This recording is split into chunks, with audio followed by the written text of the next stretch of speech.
बिस्मिल्लाहिर्रहमानिर्रहीम, अस्सलाम वालेकुम। Welcome back to my channel Khana Khao जी। आज हम प्योर शादियों वाला पालक गोश्त बनाएंगे। बहुत ही मज़ेदार और थोड़ी सी चीज़ों के साथ बन के तैयार हो जाता है। जो चीज़ें इसे बहुत ही खास बनाती हैं वो है दूध, दही और मलाई। तीनों चीज़ें इसमें जाएंगे। आप चाहे तो फ्रेश क्रीम भी डाल सकते हैं। तो मेरे पास आधा किलो चिकन है, 1 किलो मेरे पास पालक था। पालक मैंने 1-2 दिन पहले इसे अनाज काट के उबलते हुए पानी में मैंने इसे 2 मिनट पकाया था। मैंने कोई इसकी कटिंग नहीं की है, सिर्फ इसके पत्ते साफ करके उबलते हुए पानी में 2 मिनट इसे पका के इसे स्टेन किया और पीस के रख दिया है। तो सारी चीज़ें साथ साथ डिस्कस करके सबसे पहले मैंने प्याज रख दिए फ्राई होने के लिए।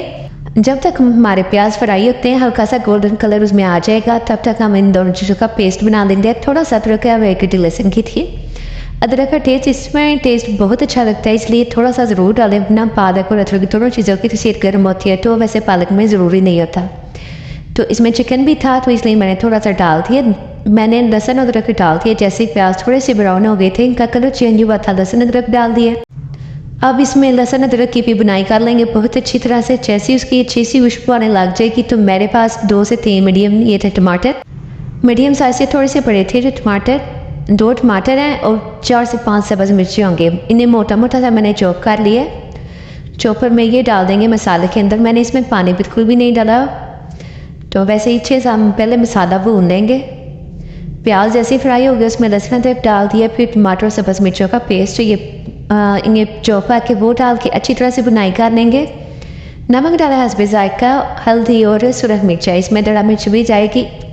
तो आधी चम्मच वो भी मैंने इसमें बाद में डाल दी थी, वो मैं रिकॉर्ड नहीं कर सकी हूँ। तो वो आधी चम्मच दड़ा मिर्च भी है। अच्छी तरह से सारे ड्राई मसाले डालने के बाद भी भून देंगे। चिकन मैंने इसमें डाल दिया। अब चिकन की बुनाई करनी है हमने बहुत अच्छी तरह से। और इसी में भी दही डालेगा, दूध और क्रीम भी आगे जाके हम इसमें ऐड करेंगे, मगर हम चिकन में नहीं ऐड करेंगे। वो हम पालक में डालेंगे ताकि पालक का कलर बिल्कुल चेंज ना हो। क्योंकि जैसे पालक की थोड़ी सी कुकिंग होती है, जैसे वो थोड़ा सा कुक करते हैं पालक को, तो उसका कलर चेंज हो जाता है, ब्लैक होने लग जाता है। ये दही मैंने पहले डाल दिया था, तो दही वाले बर्तन में मैंने थोड़ा सा पानी डाल के वो भी इसमें डाला था। अब दही के साथ ही चिकन को भूनेंगे। तो दही डालने से एक तो चिकन का फ्लेवर काफ़ी डेवलप हो जाता है किसी भी खाने का, और जो चिकन होता है वो काफ़ी सॉफ्ट हो जाता है। बहुत ही अच्छा क्रीमी सा ये तैयार होगा। अच्छी तरह से चिकन की बुनाई होगी। अब मैंने थोड़ा सा इसमें पानी डाल के तो इसे साइड पे रख देंगे पकने के लिए। ये दूसरी तरफ पालक रखा हुआ है। पालक मैंने इसे ब्लेंड करके 2 से 3 मिनट मैंने इसे बॉयल किया। इसे ब्लेंड करके मैं रख दिया था फ्रिज में। तो ये जमा हुआ था, इसलिए मैंने कांटे से इसे खोल लिया। बर्फ़ पूरी बनी हुई थी। इसकी कुकिंग अब शुरू करती है।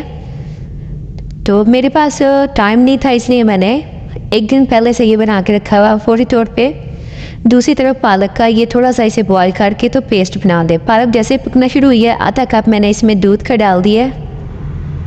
तो ये बहुत ही अच्छा फ्लेवर इसे देता है, और ये बहुत ज़रूरी चीज़ है इसमें डालने के लिए। इसमें बहुत ज़्यादा गर्म मसाले नहीं जाएंगे, बिल्कुल लास्ट पे जाएगा पिसा हुआ गरम मसाला, मगर उसमें सारी चीज़ें होंगी, छोटी बड़ी इलायची, लौंग, दालचीनी, सारी चीज़ें उसमें होंगी। बिल्कुल एंड पे 1.5 से 2 चम्मच इसमें जाएंगे, उससे पहले नहीं डालें।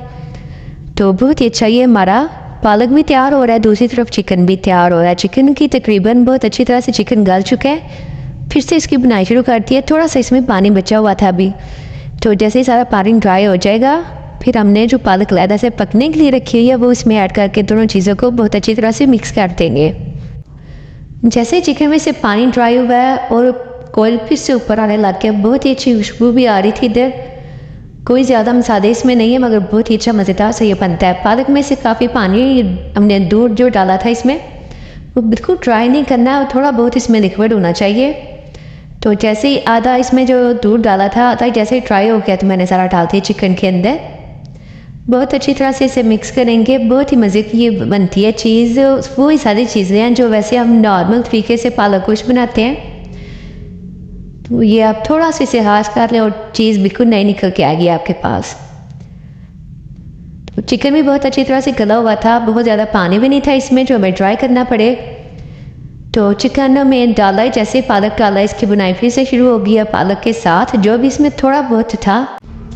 थोड़ा बहुत पानी था वो भी जैसे ही ड्राई हो जाएगा, तो इसमें डाल देंगे क्रीम। फ्रेश क्रीम भी आप डाल सकते हैं, मेरे पास वो नहीं थी, तो ये फ्रेश दूध की जो मलाई होती है वो है।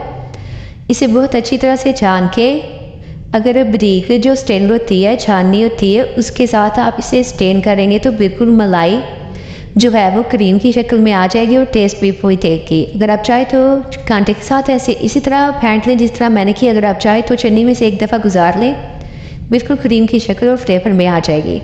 तो मैंने इसमें 1.5 से 2 चम्मच आपने देखा गरम मसाला डाल दिया, थोड़ा सा नमक कम था वो डाल के, क्रीम इसे मैं डाल के मैंने क्रीम या मलाई जो भी आपके पास और डाल के मैंने इसे रख दिया था दम पे। एक दफ़ा चला के 2 से 3 सब्ज़ मिर्चें फिर से ऊपर से डाल दी हैं और फिर से मैंने रख दिया 2 मिनट की, ताकि ऑयल सारा ऊपर आ जाए। बहुत अच्छा मज़ेदार क्रीमी सा हमारा पालक गोश्त तैयार हो गया। तो इसके साथ बाद ये है कि ये रोटी, चपाती, चावल किसी के साथ भी आप सर्व करें बहुत ही अच्छा लगता है। ये चावल के साथ भी खाया जाता है। तो पालक गोश्त हमारा बहुत अच्छा मज़ेदार सा तैयार हो गया। आप ज़रूर ट्राई कीजिएगा, बिल्कुल भी मुश्किल नहीं है। थोड़ी सी की चीज़ें हैं कि इन्हें ज़्यादा कुक करना पड़ता है दोनों चीज़ों को। तो आप ज़रूर ट्राई कीजिएगा और मुझे भी फीडबैक दीजिएगा कि आपको कैसा लगे। इंशाल्लाह फिर मिलेंगे नई रेसिपी के साथ, तब तक के लिए अल्लाह हाफिज़।